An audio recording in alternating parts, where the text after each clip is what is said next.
কুতিবা আলাইকুমুল কিসাসু ফিল কাতলা, খুনের বদলে আল্লাহ খুন ফরজ করেছেন, কিসাস ফরজ করেছেন। আচ্ছা, খুনির জন্য আল্লাহ কয়টি শাস্তি, আল্লাহর ওলি না কয়টি শাস্তির কথা আল্লাহ বলেছেন?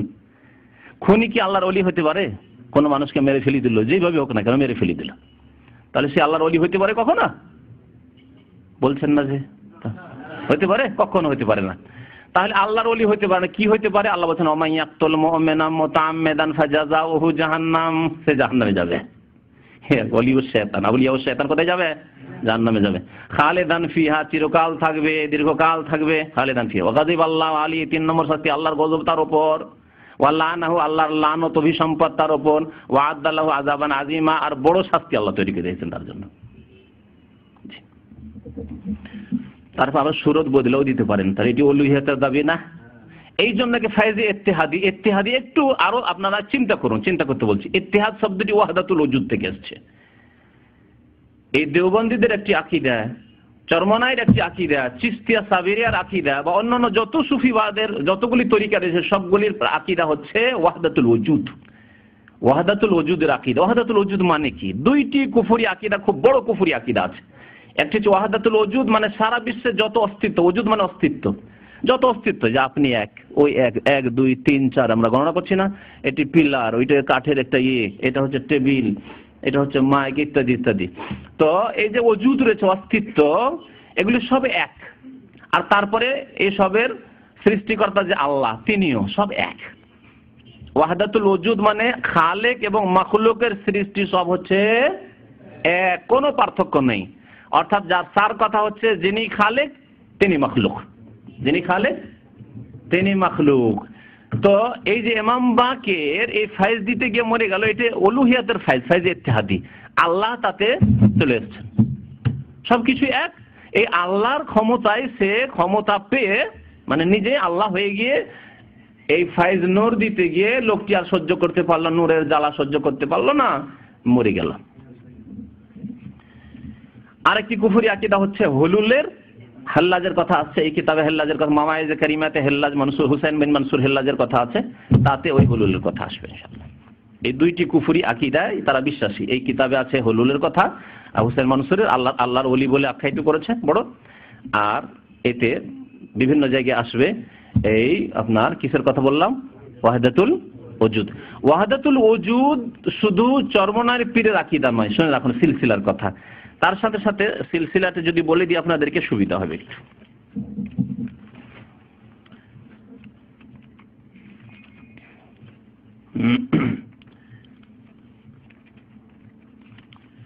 চিশতিয়া সাবেরিয়ার তরিকার কথা।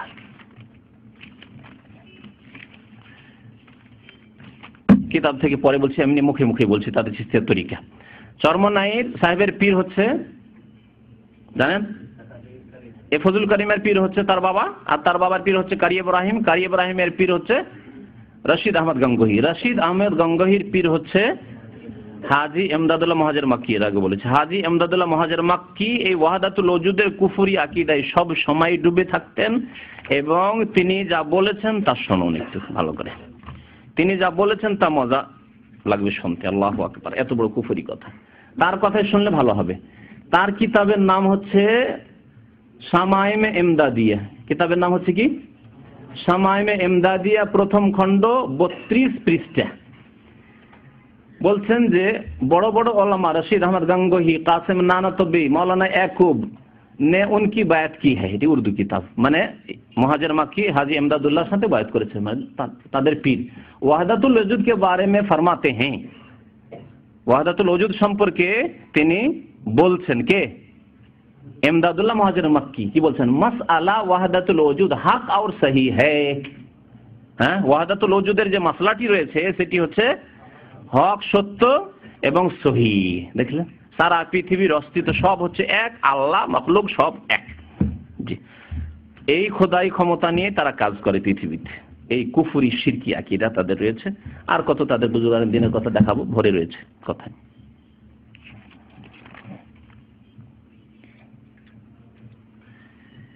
সুফি ইব্রাহিম, যে ইব্রাহিম আপনার ইসহাক সাহেবের পীর, তার একটি ঘটনা শুনে 45 পৃষ্ঠায় তার ঘটনা একটা বর্ণনা করেছে।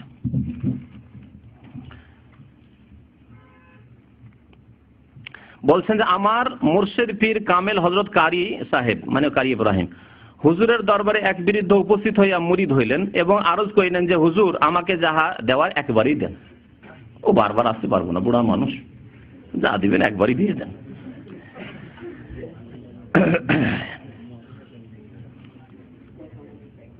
শোনেন, বারবার আসিতে পারিবে না। উত্তরে হুজুর বলিলেন মানে কারি ইব্রাহিম বলিলেন, বাবা তাহা সহ্য করিতে পারিবে না। ওই নানবাইয়ের মতোই ঘটনা।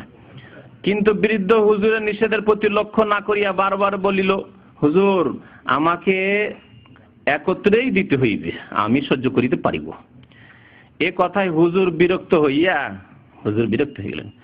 বিরক্ত হইয়া তাহার সিনার প্রতি আঙ্গুলির ইশারা করিয়া বলিলেন, এতই পারো। এ কথা বলা মাত্র ওই ব্যক্তি চিখ মারিয়া জমিনে পড়িয়া আছাড় খাইতে লাগিল। আল্লাহু আকবার, আল্লাহু আকবার, আমা কাদারুল্লাহ হাক্কা কাদারিহি। আছাড় খাইতে লাগিল একটা আঙ্গুলির ইশারাতে। কোন ফায়াকুন, বুঝতে পারছো? এটি কে বলেন?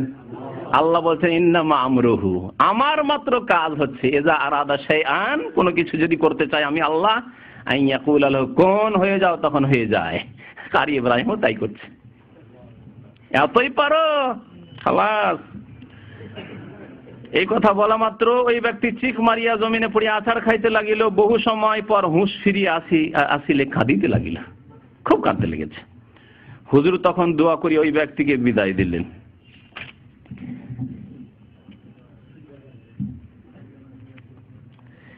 পীরে কামেলের নজরের ফলে ইনশাআল্লাহ মুরিদের কলবে নিশ্চয় নূর জ্বলিয়া উঠিবে, কোরআন হাদিসের কথা। পীরে কামেল যদি কি করে, নজর দেয় মুরিদের ওপর, তাহলে নূর জ্বলতে লাগবে। তাহলে আর নামাজ রোজা হজ যাকাতের দরকার কি? সেই জন্যই তো চাষিরা লক্ষ লক্ষ চাষি গিয়ে চরমনাইয়ের মাহফিলে হাজির হয়, এই আশা নিয়ে যে নূর হাসিল করে নেব, জান্নাত অবধারিত হয়ে যাবে। কোন কোন পীরের কথা শোনা যায়, নিজেকে আরো সাধু পীর বলছে, বেশি হক্কানি পীর বলছে, কোন কোন পীরের কথা শোনা যায় মুরিদকে সম্মুখে বসাইয়া ফাইজ দেয়, সামনে বসিয়ে ফাইজ দেয়, এবং তাহার ফলে মুরিদ গড়াগড়ি দেয় বা বেহুশ হইয়া পড়ে। দেখলেন, হিসাব ইসলামে আছে।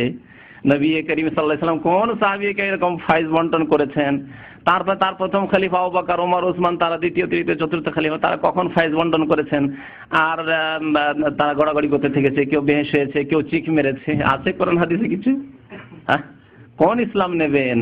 নবী করিম সাল্লাল্লাহু আলাইহি ওয়াসাল্লাম খায়রুল কুরুনি কারনি, সর্বশ্রেষ্ঠ যুগ হচ্ছে ইসলামের যুগ, হচ্ছে স্বর্ণ যুগ, আমার যুগ। তারপরে হচ্ছে আমার সাহাবায়ে কেরামের যুগ, তাবেঈনের যুগ, তাবেঈনের যুগ। তারপরে সময় আফসুল কাযিব, তারপরে ধর্মের নামে মিথ্যার ছড়াছড়ি হবে। এই মিথ্যার ছড়াছড়ি, এগুলি হচ্ছে তাসাউফ, হচ্ছে মিথ্যার ছড়াছড়ি, সময় আফসুল কাযিব।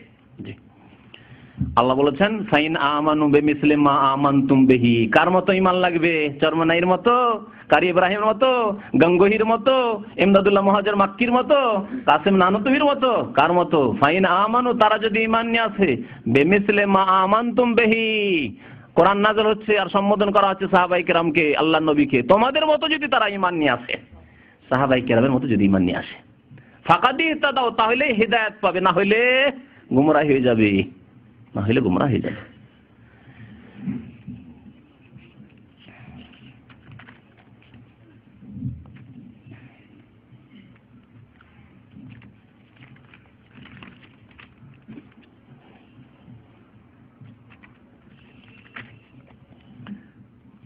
পঞ্চাশ পৃষ্ঠায় দেখুন, বলছেন যে বন্ধুগণ, আপনার পীর কেবলা যতবার জিকির করতে বলবেন ততবার আদায় করিবেন। বিবাহের মজলিসে যেই রূপ শেষ পর্যন্ত না থাকিলে মিঠাই থেকে বঞ্চিত থাকিতে হয়, তদরূপ পীরের সবক শেষ পর্যন্ত আদায় না করিলে দোয়া হইতে বঞ্চিত থাকিবেন, পীরের ফায়জও পাইবেন না। পীরের ফায়জও পাইবেন না, বিবাহের মজলিসের মতো ব্যবসা। জিকির, এই যে জিকির, আল্লাহ পাক রব্বুল জিকিরের কথা বলেছেন। এই জিকির কি? এই জিকির পীর ধরা জিকির, যে পীর ধরে পীরের কাছ থেকে সবক নেওয়া জিকির। তাহলে আল্লাহ নবী সাহাবায়ে কেরাম এরকম জিকির কোথায় করেছেন? সবক নিয়েছেন। নবী করিম সাল্লাল্লাহু আলাইহি ওয়াসাল্লাম জিকির দিয়েছেন যে নামাজের সালাম ফেরার পরে কিছু জিকির আজকার আছে, 5 ওয়াক্ত নামাজের, ফরজ নামাজের পরে জিকির আজকার আছে। নবী সাল্লাল্লাহু আলাইহি ওয়াসাল্লাম সকাল সন্ধ্যার জিকির দিয়েছেন, সকালবেলা কিছু দোয়া পড়বে, এগুলি জিকির আজকার। সন্ধ্যাবেলা মাগরিবের সময় কিছু জিকির আজকার করবে, এগুলি রয়েছে। আজকার নাম ঘুমাবার পূর্বে কিছু জিকির আজকার দিয়েছেন। নবী করিম সাল্লাল্লাহু আলাইহি ওয়াসাল্লাম বাথরুমে যাবেন